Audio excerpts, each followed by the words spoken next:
Well, Sunday, May 18th, marks the 45th anniversary of the eruption of Mount St. Helens. All this week here on The Story, we're taking you back in time to see how KGW covered the lead up to that unforgettable day.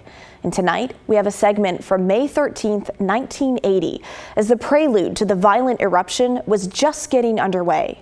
Here's Boyd Levitt. Today's eruptions have been the most vigorous. Ash fell 20 miles north of the peak in a path 30 miles wide. The height of the eruptions worried the Federal Aviation Administration. The FAA classified a 30-mile wide area extremely hazardous to aircraft. Geological Survey personnel retreated from their base camp at Timberline. The big bulge caused by molten rock showed signs today its twin peaks on the north flank had shifted further apart. It certainly looks to me like the south rim is much higher above those north peaks than we've seen them before. We've noted that north rim has really considerably changed. We have two distinct peaks there. And we're having more eruption coming up in the center of the vent again. That bulge is really quite distinct now. A yellow sulfur-colored mantle now stains the 9,000-foot level. Scientists have been frustrated that they have not been able to get better samples of the gases coming out of the top of the mountain.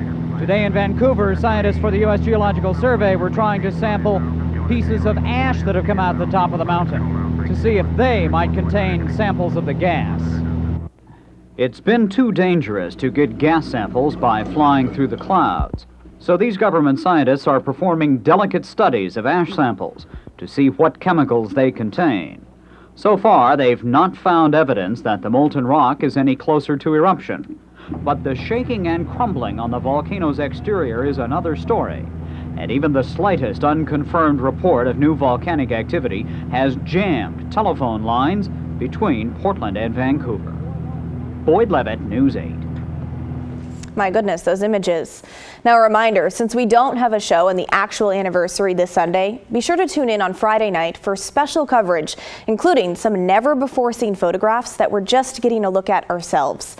You don't want to miss it. We would also love to hear your stories regarding the eruption of Mount St. Helens. So where were you May 18th, 1980? We'll feature some of your comments in the show on Friday. Email the story at kgw.com or call and leave a voicemail 503-226-5090.